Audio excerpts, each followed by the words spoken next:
India और पाकिस्तान का match है तो उसके रिलेटेड हम एक छोटी सी वीडियो बना लेते हैं कि कल कौन जीतेगा और कौन कौन सी प्लेइंग 11 होनी चाहिए। अगर देखें तो ओपनिंग के हिसाब से तो मुझे ठीक लग रहा है, साहबज़ादा फरहान ठीक है। उसके बाद आप फ़खर जमान भी आपका ठीक है। तो नंबर 1 डाउन पे अगर मैं किसी को रखना चाहूँगा, मेरी मेरी सुनेंगे तो मैं जो है ना उसको रखना चाहूँगा मोहम्मद हारिस को। मोहम्मद हारिस को मैं वन डाउन पे रखना चाहूँगा। मोहम्मद हारिस को वन डाउन पे रखने की वजह ये है कि शायद उस टाइम हमारे 6 ओवर से पहले हमारी विकेट भी गिर सकती है। तो 6 ओवर से पहले अगर हमारी विकेट गिरती है पीछे जब मोहम्मद हारिस आएंगे तो वो हम पे प्रेशर क्रिएट करने नहीं देंगे, क्योंकि वो स्ट्राइक रेट से खेलने वाला प्लेयर है और साथ में पावर प्ले होगा। तो वो छक्के सही मारेगा, वो जम के मारेगा, स्पिन को भी कुछ अच्छा खेल लेता है वो।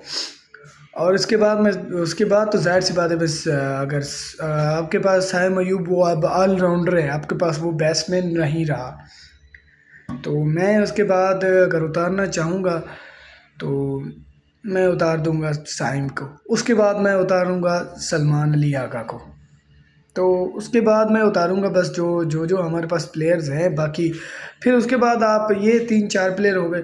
इसके बाद आप आगा सलमान को भी उतार सकते हैं, ज़ाहिर सी बात है अब आगा सलमान ही आएंगे।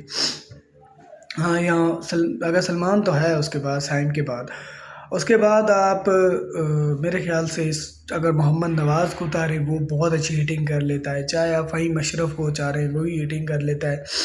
हुसैन तलत की जगह मैं हुसैन तलत को बिल्कुल नहीं रखना चाहूँगा। मुझे हुसैन तलत बस अच्छा नहीं है, और वो पर्ची प्लेयर है, उसमें कोई इंटरेस्ट भी नहीं लेना चाहिए, क्योंकि वो अगर एक मैच जितवा लिए कोई मसला नहीं है, तुक्का लग जाता है। 500 मैचों में एक मैच आप जितवा सकते हैं, इसमें कोई बड़ी बात नहीं है।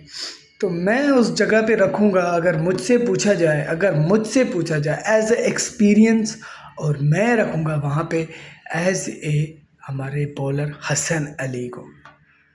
Hasan Ali no doubt about छक्के भी मार लेता है, कोई मत छक्के भी हसन अली अच्छे खासे मार लेता है।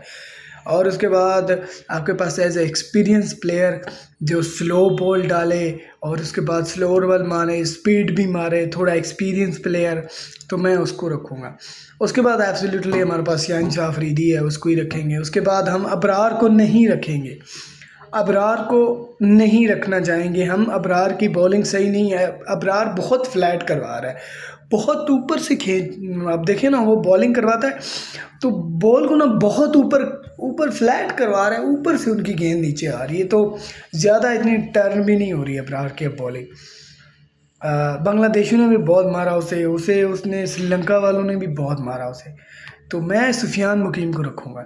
सुफियान मुकीम है, आप उसे भी रख सकते हैं। उसके बाद फिर शाहीन शाह अफरीदी को रख सकते हैं। उसके बाद आरिस रऊफ़ है। आप 3 पेसर ये ठीक हैं, आपके पास 3 पेसर ठीक हैं। आपको ज़रूरत नहीं पड़ेगी फिर शाहीन के 3 ओवर पहले पावर प्ले में अगर आप हसन अली को जब इन कर रहे हैं तो फिर आपको ज़रूरत नहीं पड़ेगी पावर प्ले में ही 3 ओवर शाहीन शाह के करवाने की। तो फिर आप 2 ओवर आप जो है ना आपके आराम से 2 ओवर आपके हसन अली करवा सकता है, 2 ओवर आपके शाहीन शाह अफरीदी भी करवा सकता है। शाहीन शाह अफरीदी 2 ही ओवर करे तो वही काफ़ी है, वो बहुत अच्छा है हमारे लिए। लेकिन जो भी है देखते हैं फिर, इंशाअल्लाह हमने विन करना है तो इंशाअल्लाह हम विन करेंगे, और इंशाअल्लाह हमारी बैटिंग बहुत अच्छी चलेगी और हमने विन करना है, और इंशाअल्लाह हम जीतेंगे। और इन कालू कुमार और इन घटिया लोगों से, इनकी मीडिया कुत्तों की तरह भौंकती है, उनको भी हम सही जवाब देंगे, और इंशाअल्लाह उन दोनों मैचों का हमारा ना खामियाजा पूरा हो जाएगा।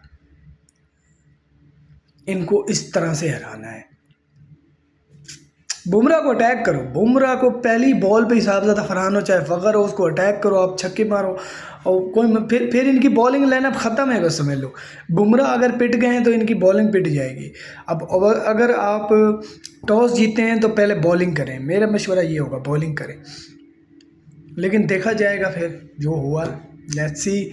लेकिन बुमराह की पिटाई करो, और अगर आप आए पहले 2 ओवर में थोड़ा सा स्लोअर वन मारो उसे, अभिषेक को आपने पहले दूसरे ओवर में निकाल दिया,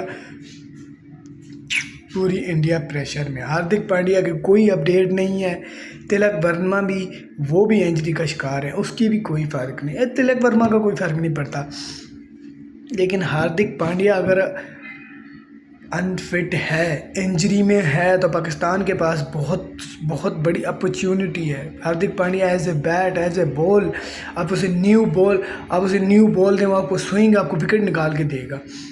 अगर वो बैटर है, आपके पास 15 बॉलों में 30 35 40 रन चाहिए, वो भी आपको निकाल देगा। तो एज ए हार्दिक पांड्या अगर नहीं है इंडिया टीम में, तो पाकिस्तान के लिए बहुत अच्छी अपॉर्चुनिटी है।